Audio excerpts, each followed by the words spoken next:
Hey guys, this is Mel. I'm here to talk about Bitten episode 306 titled Rule of Anger, which premiered Friday, March 18, 2016 on Space. Guys, throat is still giving me problems, so I do apologize if at any point it sounds way different than it should, but let's get right to it. 10-minute clock and let's begin. Something new we learned in this episode. So we have two different storylines planning out in this episode. First one has to deal with this red-eyed wolf, aka the albino. So basically, he was the one that kidnapped Carl Marston and sent that USB drive to Elena and Clay about his capture. Also, we find out that the albino, as they're calling him, was hired by Roman to kill the Antonov family as well as Elena Michaels. Turns out he's kind of like a hitman type thing. So Elena and Clay go after Marsden, not realizing that the red-eyed wolf is the one behind his kidnapping, and they get caught instead. Eventually, you get a fight, and this fight truly shows how dangerous this guy is, for lack of a better word. We see him fighting Kane, who has come in to help the pack. We see him fight a bruised up Marsden, which is not really any indicator, really. But we see him fighting Clay and win. We see him fight Elena, and he wins. We see him fighting a tag team, Clay and Elena, and the red-eyed wolf wins without a sweat. So that truly has me terrified of just what this guy can do, like really. So another storyline is Baby Rocco. So we got Nick and Katia arriving to the safe house where Rachel is staying, but Rachel fears for her baby, who seems to have powers due to all the experimental injections that Rachel got from Alistair pertaining to Savannah's blood last season. So Paige is called in as the leader of the Coven of Witches and all, and she discovers that it's not Baby Rocco who has the powers, it's Rachel herself that has them. So that calls for some training, and Rachel seems to be on board because now with these powers, aside from the fact that they're dangerous when not kept in check, it gives her a chance to take a stand and take back her life from this supernatural invasion that she's had on her life, she seems.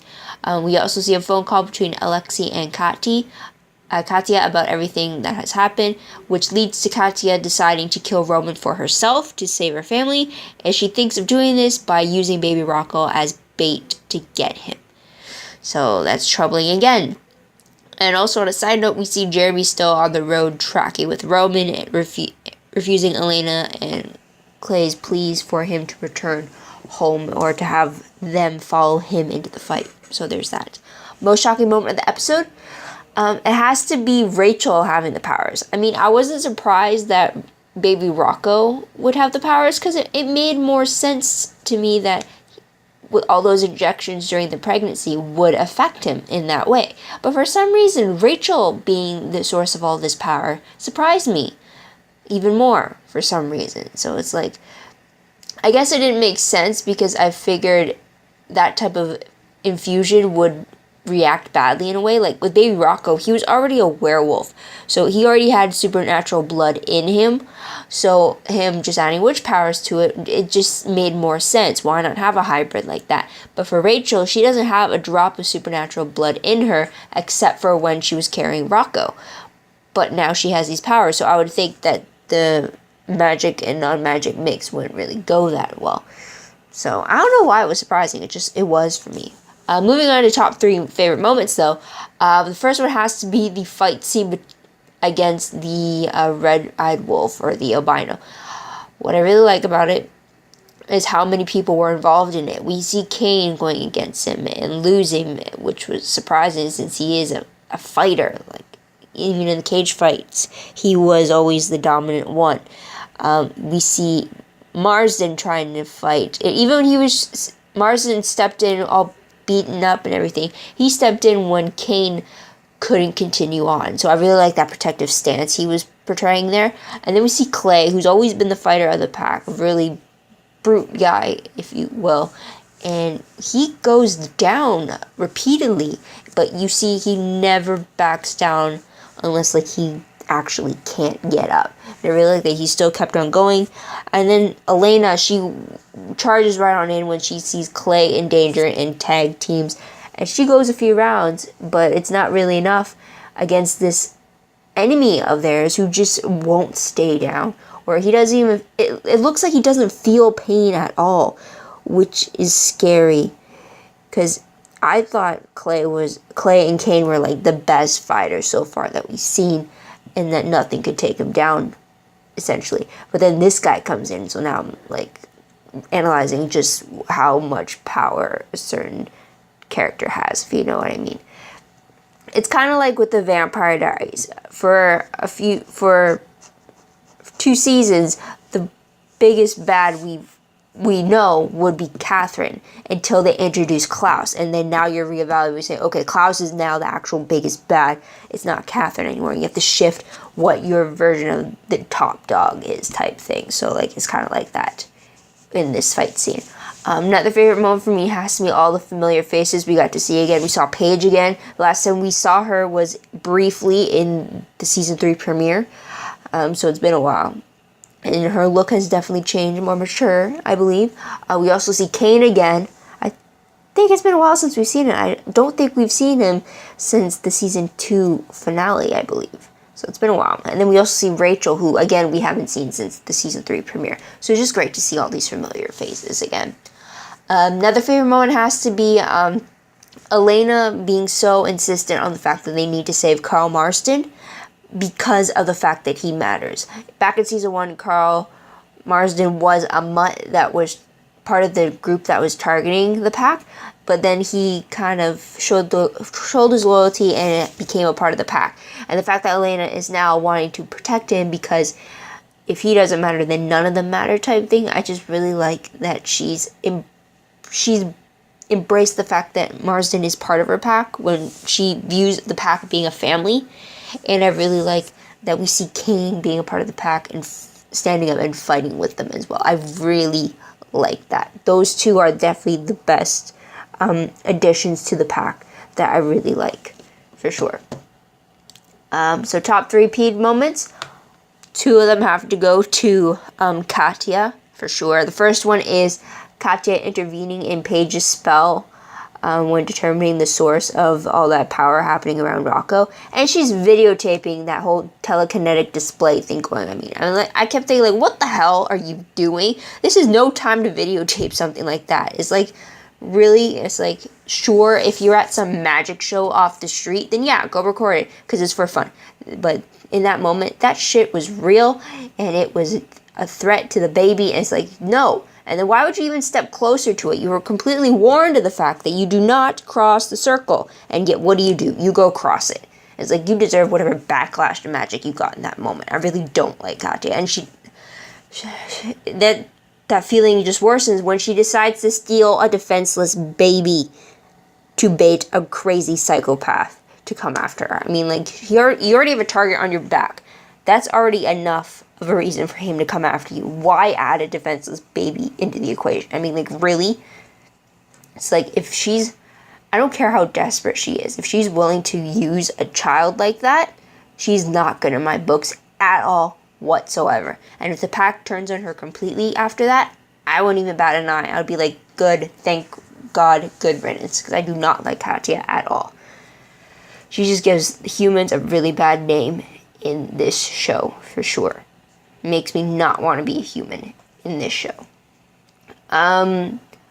Last peeve moment has to be the tension between Nick and Paige. Definitely for the fact that I'm on Team Nick for this whole breakup thing between them, because she broke up with him because of the fact she's becoming the new coven leader, and she said, like, okay, this relationship can't happen anymore. And then Nick finds out that Paige is already involved and moved on with someone else, a lawyer. Whatever happened to the fact that now that she's a coven leader, she can't be involved with anybody? I mean, it makes no sense. Why not just come out and say you can't be involved with Nick because he's a werewolf? Because I'm pretty sure that's why she broke things off. I mean, if you're willing to get involved with a lawyer who probably doesn't even know that she's a witch, then why'd you break up with Nick? It's like, no. Paige is like the enemy in this breakup for me. So it's like, just to see Nick's reaction to her having moved on already after she had broken his heart was very troubling for me. I did not like it at all. I feel bad for Nick. I hope he finds someone better than Paige, which is saying something because I was a total fan of them last season together. So there's that. What I remember most when I look back on this episode, the introduction of the Red Eye Wolf. Truly scary guy. Definitely don't think this is the last we'll see of him. There's a timer. But quickly, random questions. One, how will the pack defeat the Red Eye Wolf? I mean, this episode, a whole group of them seem to not be able to handle it. So how are they going to really do it when the time comes? Because he's a very skilled assassin wolf, I guess you can say. So there's that. Plus, we also learned that he was the one that killed the mother of Alexei and Katia. So there's a reason to want to hide from him, for sure. Next question, is Katia truly desperate enough to use a baby as bait? For her sake, I hope not. Otherwise, she's like a complete throwaway character for me. I wouldn't care if she died right now, really. I'd only feel bad for the backlash she will cause Alexei and maybe Elena. It definitely throw Sasha over the edge too, for sure, though. But I was hoping that she'd become the next female werewolf. But if she's going to act like this towards a defenseless baby, then, like, no. She can go die for all I care. Again, these are all characters, not real people. Just to make that clear. Characters, I don't really care for certain ones how they live or die. But other ones is like, for other characters, like, they must live or they must die. So you catch my drift. Anyways, last question. Is there another reason why Roman is hunting down Russian witches aside from locating Sasha Antonov? We saw that, I believe, in episode 2, how he came to learn of Sasha having contact with Elena, but we don't really see what other reasons he has to hunting these witches down. So I'm just wondering if there was one, or if you think there's one at all. And moving on to predictions, there's no promo again for this next episode, but overall predictions based off what happened today. Katia uses Baby Rocco as bait to get to Roman. That's definitely going to add badly for sure, either for her and against Roman or with the pack finding out what Katia did.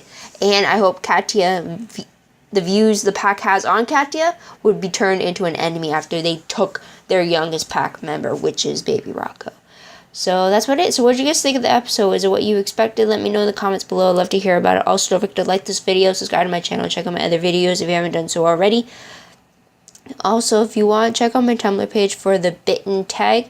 It's not as extensive as usual, but anything Bitten related that pops up, I usually reblog it. And that's about it. So thank you guys so much for tuning in. I truly appreciate it. Sorry for my voice. I'm still on the verge of healing, but hopefully it'll be better next week. So until then, this is Mel wishing you all a great day, great week, wherever you are. Bye for now.